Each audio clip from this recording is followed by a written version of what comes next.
What's going on, everyone? It is officially autumn and it's time to bust out some of those sweet gourmand fragrances. It's autumn and it's time that we go on those dates. We do that fun, just autumn stuff, and it's time to smell really good. So today we're gonna be talking about some really nice 10 gourmand fragrances for us guys. I do say us guys because I just filmed a video where I talked about some women's gourmand fragrances. So this is kind of complimentary to that.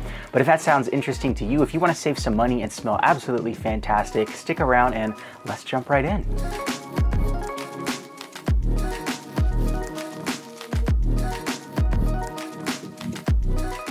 What is going on, everyone? It's so good to have you. Thank you for joining me. I'm Eli with Common Sense, and we are back at it with 10 amazing gourmand fragrances. And so this is also my week in fragrance. So these are some of the fragrances that I have worn throughout the week. So for Monday, starting off really strong.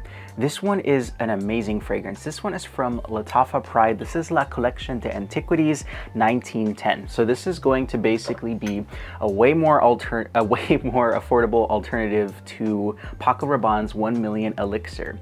Now this fragrance I actually really do like. This is the only fragrance by Paco Rabanne that I actually can stand. But this one, it captures that magic, and it's got that really nice vanilla Tonka sweetness, and I feel like it also adds a little bit of a change to it. I almost feel like there's a touch of like osmanthus or something in there to make it smell a little bit more fruity, a little bit more syrupy, but it still has that really nice vanillic kind of sweet gourmand designer aspect to it. But the quality of this stuff is really nice, and the bottle looks absolutely fantastic, at least in my opinion. It's got this cool little 3D printed motorcycle on the outside, but it lasts and it projects like crazy. I think I did about 2 or 3 sprays of this stuff and I could still smell it on my clothes and on my skin about 12 hours later. So that one is really good for the price, and that's 1910 La Collection de Antiquities by Lattafa Pride. And then in the afternoon for number 2, on Monday, I wore this one. This one is Lattafa's Nashama Caprice. So if you're looking for a really nice, cheap, affordable alternative to Yves Saint Laurent's La Nuit de l'Homme Bleu Electrique, the discontinued fragrance, and there were some performance issues with that one, but I think this fixes it. It makes it smell very similar, and I feel like it updates some of the notes as well. So you have this really strange looking bottle that almost looks like a shower gel bottle, but the juice inside smells amazing. You have that really alluring, comforting cardamom in here. You also have some lemon and some other citruses that make it smell a little bit more fresh, a little bit brighter than the original one.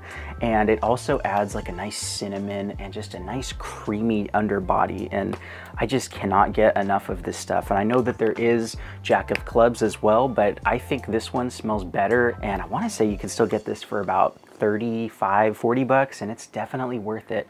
You know, it lasts longer than the original and it smells better. It smells like a slightly more niche or more well blended and richer version of that. So consider getting this one. This one is Al Nashama Caprice by Lattafa. Now another Lattafa. Man, we were just going strong with these Lattafas. I just wanted to go through my Middle Eastern fragrances and see which ones were the best.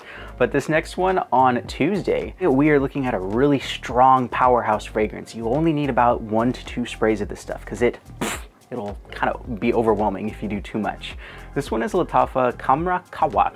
So I accidentally did a little bit too many sprays. I think I did 4 sprays of this stuff around my chest level, and when I took off my sweater, it kind of gassed me out and made me a little bit sick. But if you spray some of this stuff on your arms, you know, you'll probably be able to get something a little bit more manageable. But this smells so sweet, it is alluring, and it definitely reminds me of fall because it has that nice angel share DNA from By Kilian. It's got that boozy, warm quality. It's definitely sweet, syrupy, and it has a nice cinnamon spice in there. But what I like about this one, the Qahwa, is it adds a little bit of a coffee note in the opening. So it's definitely prominent for the first 1 to 2 hours, and then it kind of dies down and you get something a little bit more similar to Khamrah, maybe with a little bit less of the coconut. But I think the way that this one is blended, I much prefer it to the original Khamrah, and it just smells like fall in a bottle. And again, performance is beastly. You're gonna smell super strong. It's gonna have a large, loud cloud around you for at least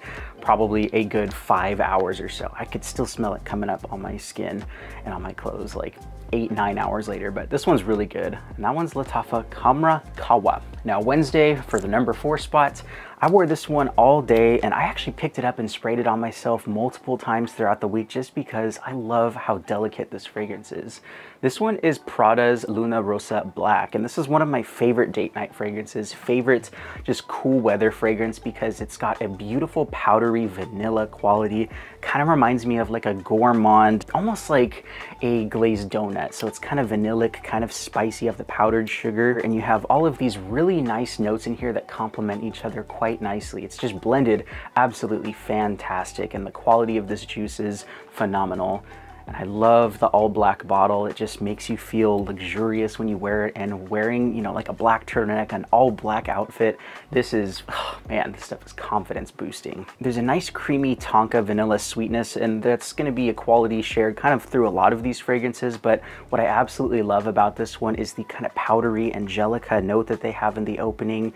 It just makes it smell a little bit less screechy than the other, you know, sweet gourmand fragrances out there. It just smells very powdery, a touch of like a musky floral quality, and also there is a nice dose of bergamot in the opening, and it's not going to be like a juicy fruity opening. It just gives it a little bit of an energy combined with that kind of muskiness, and especially in that dry down when that musk and the vanilla and everything comes out. Oh my god, this stuff is heavenly. Cannot recommend this one enough. And that one is Prada Luna Rossa Black.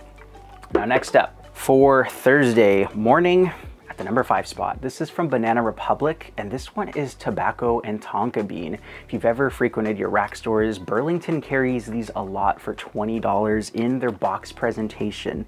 They are eau de parfum, and you get a really cool, sleek looking bottle that looks like a niche perfume. But oh my goodness, does this stuff smell absolutely fan-freaking-tastic. You got like a juicy plum up top, you got some tobacco, and of course the Tonka bean. So it smells a little bit nutty, kind of gourmand. I think the plum in here adds a nice bit of richness that kind of elevates it from some of the other cheap gourmand fragrances. But yeah, this one smells really good, especially with that slightly floral, slightly smoky tobacco note that they use in here. It's like a tobacco and like a tobacco leaf. So it just smells absolutely, absolutely incredible. Yeah, again, that plum adds like a little bit of a cherry kind of fruity vibe, and it just smells absolutely heavenly. And that one is super affordable, and that's Banana Republic Tobacco and Tonka Bean.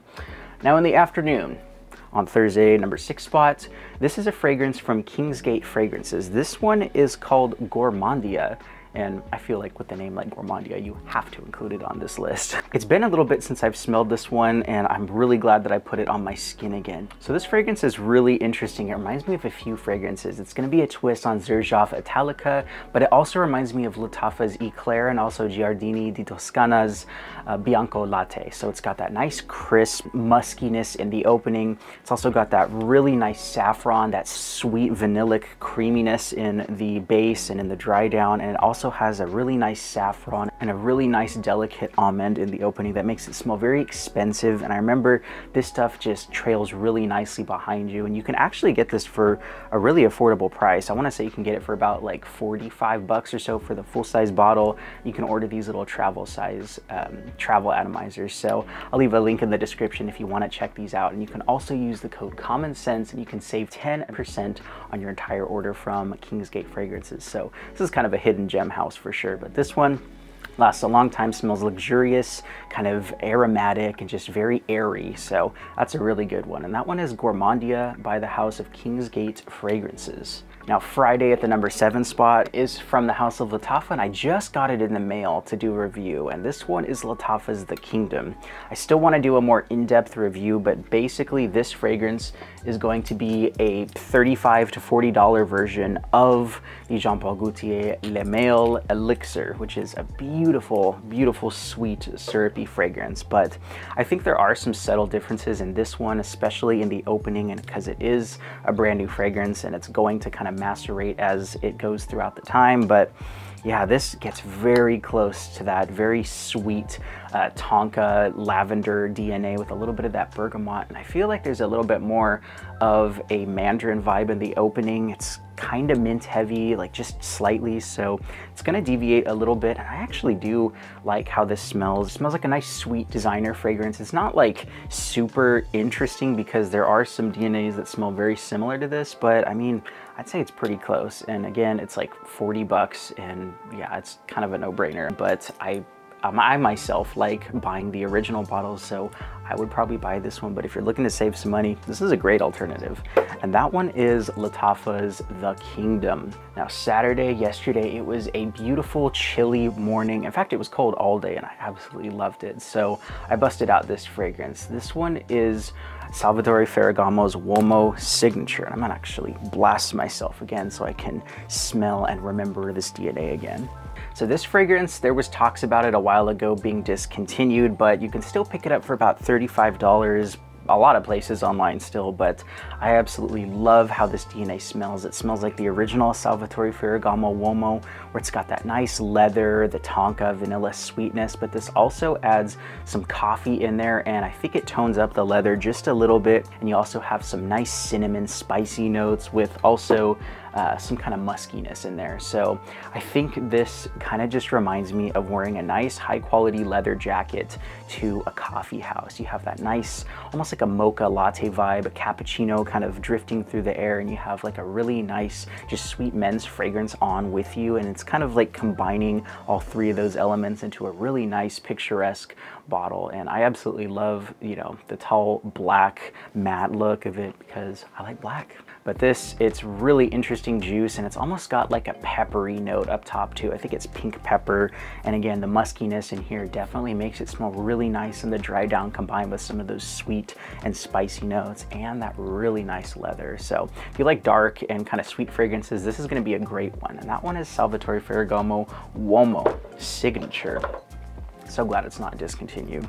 And then in the afternoon, for the number 9 spot, we are looking at a new-ish fragrance from the house of French Avenue. So if you're looking for a nice alternative to Yves Saint Laurent's Baby Cat, this one right here by French Avenue, this one is Fierte. It smells very, very close. And I know there's several other fragrances that do this DNA, but I like how this one smells. It's very potent and it lasts a very long time.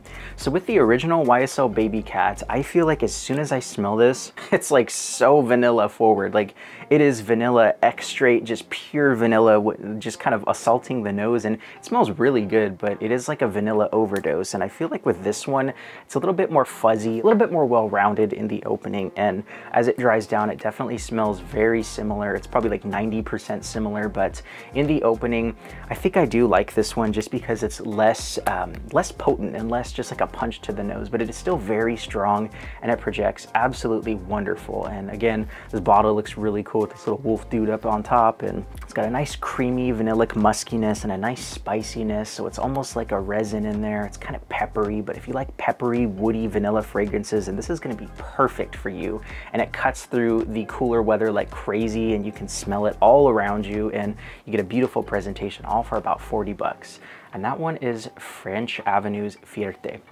And last but not least, all day today, it's been kind of overcast and it smells really, really good with this fragrance. This one is from the house of Franck Boclet, and this is Woodstock. It's kind of a fingerprint magnet, but I love this one because it reminds me of a fruity fall candle almost. So you got a beautiful syrupy, sweet, peachy osmanthus in the opening, and you got some other dried fruits, almost like dates, or just like a plethora of like an apricot cobbler. So yeah, just all of these fall kind of reminiscent notes with a nice bit of spiciness in there.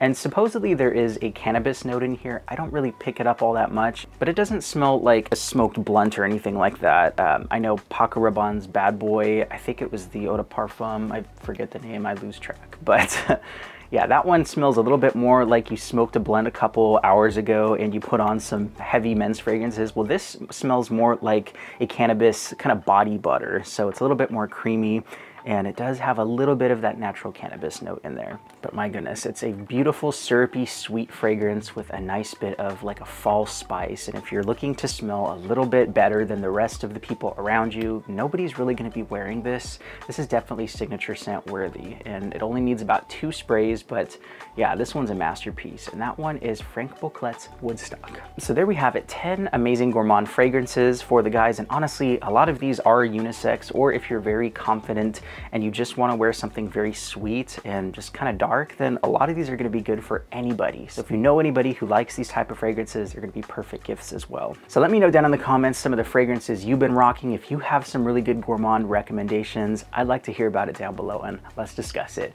Thank you all so much for watching this video. I hope you have an amazing week, and remember, you can do it this weekend. I believe in you. I'm Eli with Common Sense. Until the next time, bye-bye.